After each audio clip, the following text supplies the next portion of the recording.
Suzanna Martinez here, y'all, your PEO for the CEO.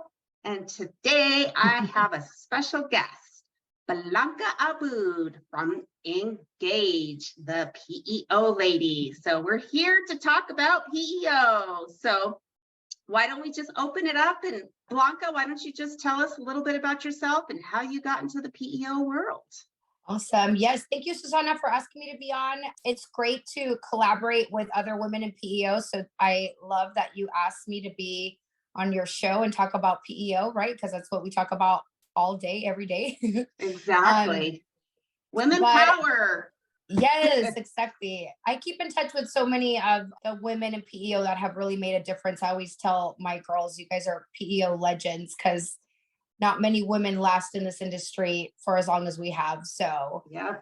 I love collaborating with you guys. So yeah, I was actually counting my time in PEO, and this year marks my 11th year in PEO. So I Wow. made it to year number 11, which is pretty exciting. And so I started in the PEO industry when I wanted to make a transition out of banking. I was a business banker for 5 years and was in the banking industry. If you all remember when the banking industry used to be about really consultative, working with your clients, talking with your clients, and really your Building clients long-term relationships, then it just got so yes. transactional. Yes. And that's when I was in banking. You would really have the lobby area going on. I mean, if people remember that, that was a long time ago. So I think I bill do pay had that because I have a very similar experience. I was actually in the banking business as well oh, with Chase, JP Morgan Chase, and it's that's over true. 16 years ago. And that's how I got into the PEO business. So I didn't realize we had that connection. Yeah. I forgot you did tell me that. Yes. And I actually do have a lot of my banker colleagues that refer me business when, they come across an opportunity. And I think we have that in common as well. Yeah, it was when bill pay first came out. So everybody is so used to bill pay, but back when I was in banking, it was like the latest thing that like, oh my gosh, did you hear about bill pay?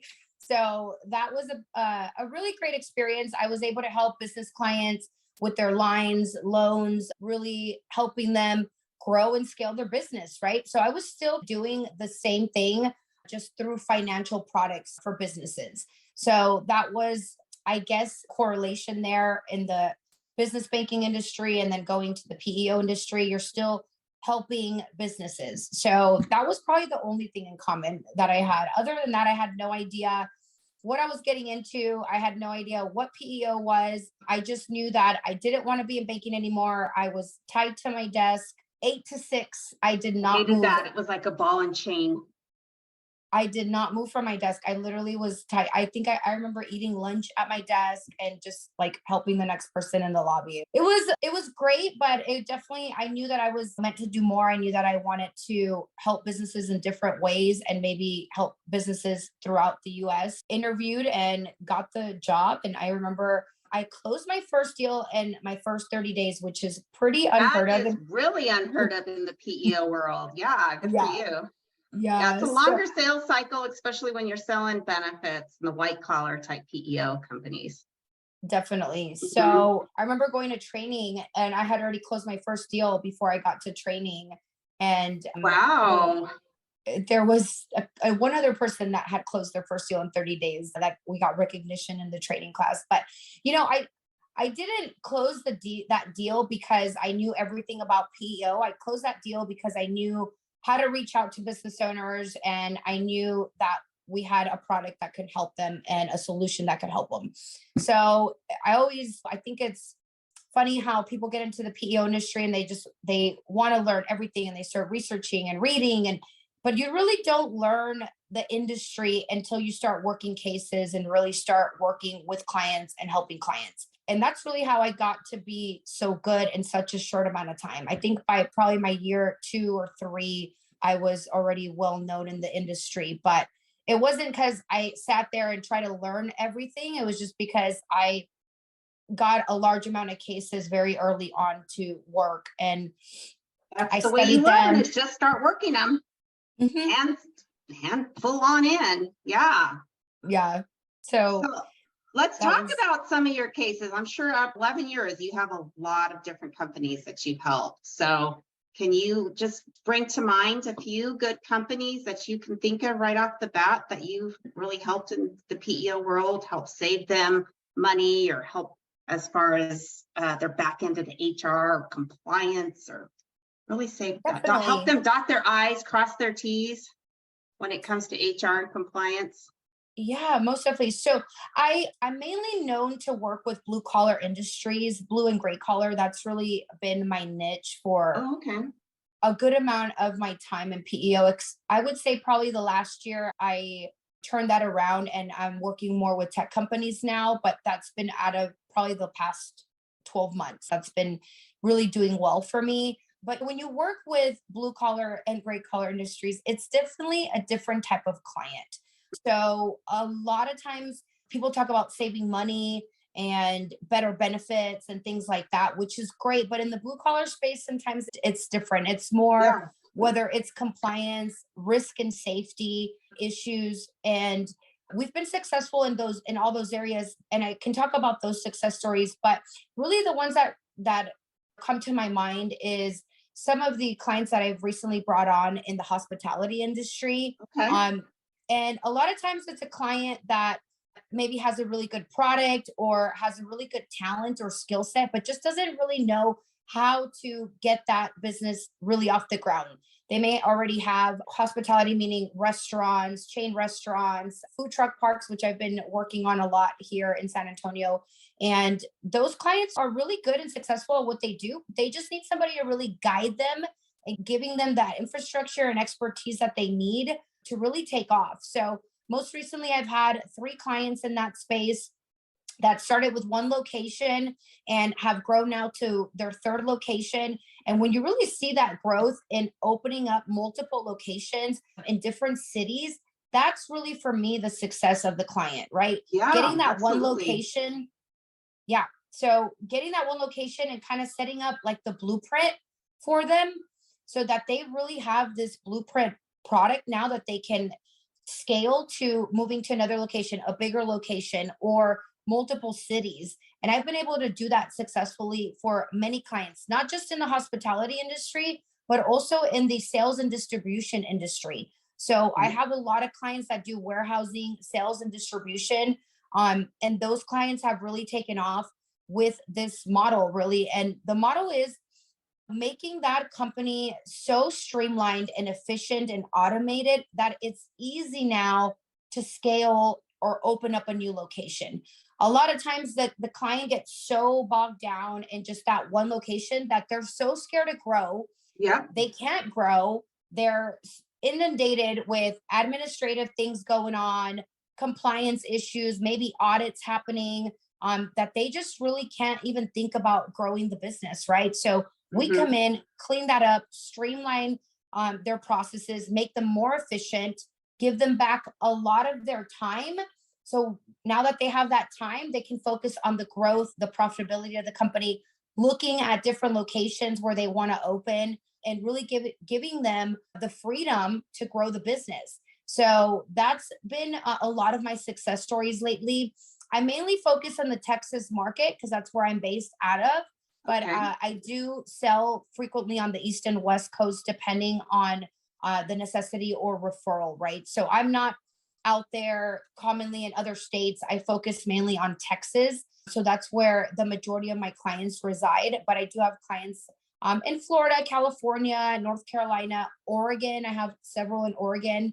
I remember you telling me about that one. Yeah. Yes. So even that client specifically has grown into a state-of-the-art facility, doubled in size. And What kind of they've been with, industry was that again? so that's a printing industry. They're in the Okay. printing business. And that particular client has a very different demographic from your design and engineering side of the business to the actual print shop side of the business.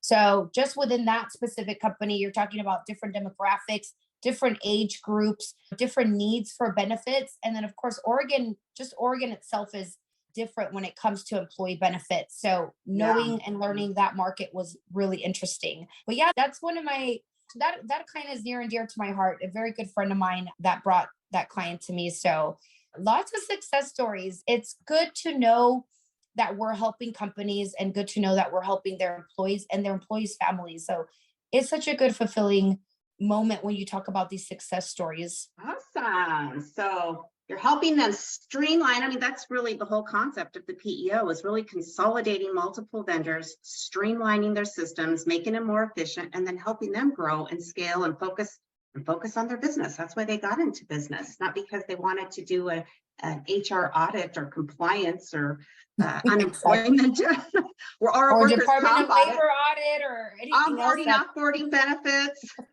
paying the bill. Exactly. That's really, I don't think people realize what it is that we do and how much we actually help companies in how many ways, right? I think people think PEO and they think, oh, they're just going to come take over my payroll or whatever. But I don't think that people maybe that don't know the industry that we work in know how much we truly help our clients, whether it's just really getting compliant, but setting up those processes, procedures, obviously lots of cost savings, bringing better benefits to attract and retain. I recently was at a seminar that highlighted that as their topic because that's a big topic right now is Absolutely. How do I attract and how do I keep these employees? Right now, the labor is scarce and that's a big topic. So PEOs are really stepping up and helping these businesses being able to attract and retain. And those are just some of the things that we do, not even including the risk management pieces that we bring.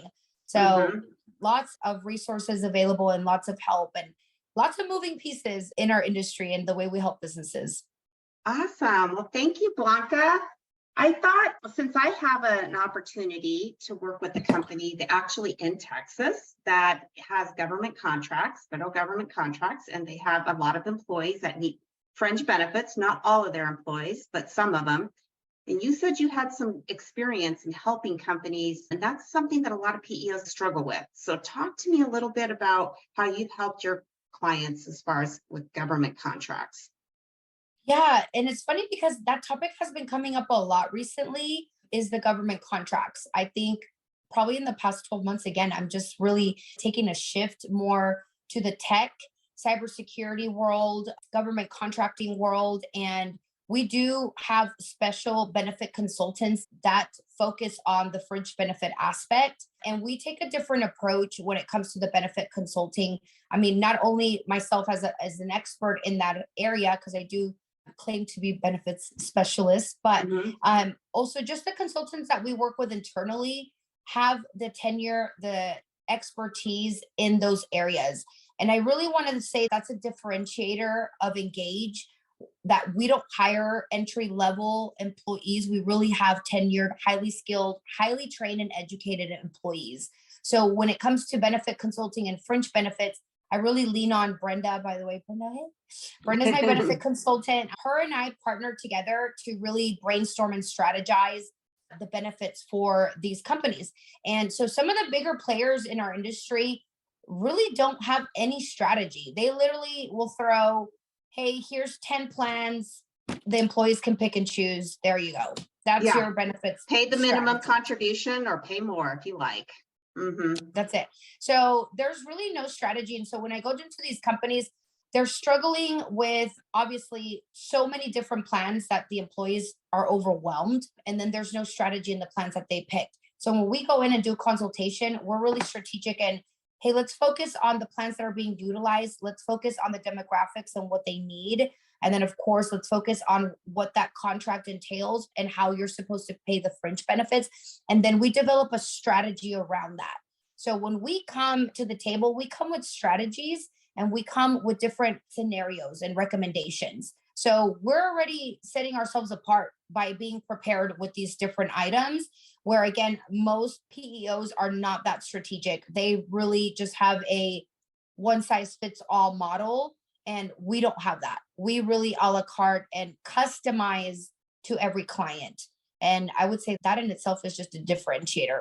Also, I will say that I've been dealing with clients in that particular space, the government contracting, and where they're trying to get guidance on questions, benefit questions, and they cannot get through to somebody. They can't get the proper guidance. They can't even get their questions answered. And easy things like FSA or just the compliance of fringe benefits. And so it makes them feel uneasy as, do I really have the right partner? Am I really getting the Exactly. guidance that I'm supposed to be getting? Do these people even know what I do or what the government contracting entails? And so, first question when I meet with those prospects is, do you understand government contracting? Do you really understand it though? Because they're so like apprehensive being that they're with a partner that doesn't give them the proper guidance. And so that's been happening more and more. And I think you had asked what the differentiator is, and having the true experts that are experienced that can give you the guidance when you need it in a timely manner. I think that's the biggest differentiator. I always tell people my staff and my team is freaky fast because we are freaky fast when it comes to our response time. What more do you need? I think that solves most of the problems right there. Excellent. And from what I've heard, that Engage has internal legal staff, or a lot of their HR consultants are legal. So talk to us a little bit about that, because isn't that what makes Engage a little bit different than a lot of the other PEOs? Yeah. So our leader, which is Jay Starkman, I always talk about him because Hey, Jay. hi Jay. Big shout out to Jay Starkman. He has built a model around hiring and investing in excellence. And Okay. investing in the excellence also means hiring the best and giving our clients the best, not only in products, technology, but the best in HR consulting. So all of our HR consultants, not just half or a part, all of them are employment attorneys. So the client gets assigned a direct employment attorney as their point of contact for HR. And we're the only PEO in the industry that does that. Mhm. So they get legal support from beginning to end and actually talking to an employment attorney, right? So again, this isn't Google, this isn't talking to an account manager, this isn't, hey, I have no idea, let me get back to you.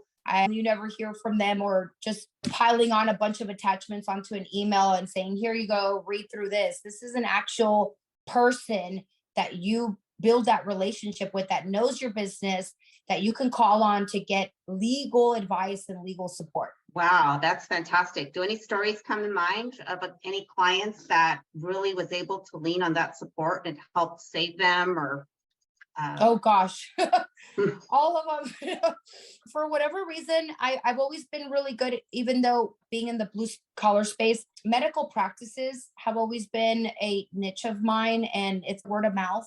Kind Mhm. of, you get one doctor, they refer another doctor to you. So I Absolutely. do I do have a lot of doctor clients, and doctors are great at what they do, but I will say, as far as HR and compliance, it's definitely something that they need help with. They lack, So yeah.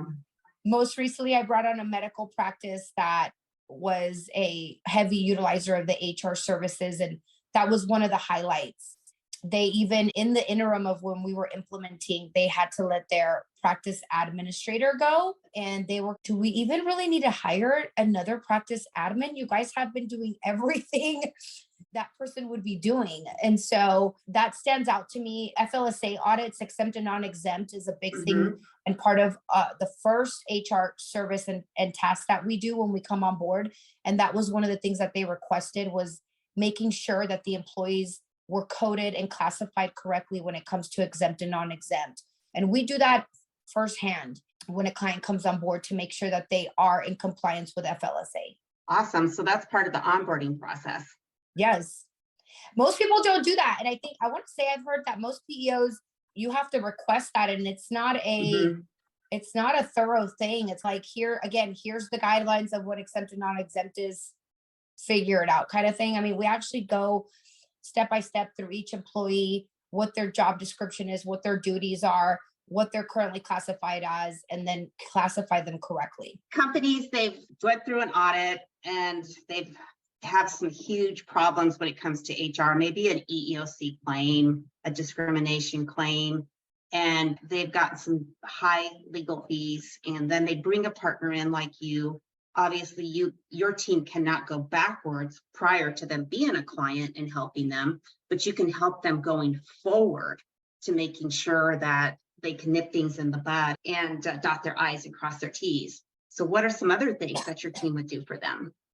Yeah, so that's a good point. So I will tell you that most people that go through those type of situations and bring in a PEO, whether it may be an audit, but I've also gotten clients that were actually caught people stealing, embezzling, whether it was their CFO or bookkeeper or Yeah. controller.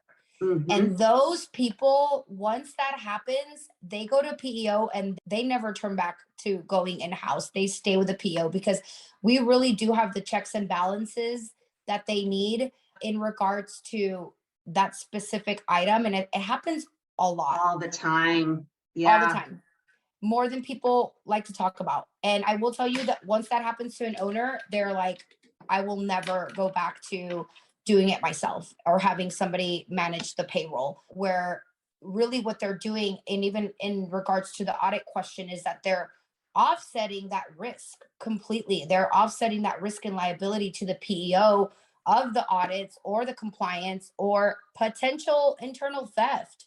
I mean, Yeah. that's a big thing that happens, and you feel like it's almost like a very personal thing. So once that happens to an owner, they're, wow, I can't believe I let that happen, or I can't believe I got that out of compliance, that I had to pay this penalty, or different scenarios that can happen. I can't believe my documents were that out of compliance, that now I'm facing an audit and I don't have the right things in And place. facing So fines and penalties because of it. Not only was there theft involved, but now I'm facing fines and penalties. yeah, once that happens and a client turns to a PEO, those are really long-term PEO clients that will trust their PEO partner for many Long years. time. Mhm. Yeah.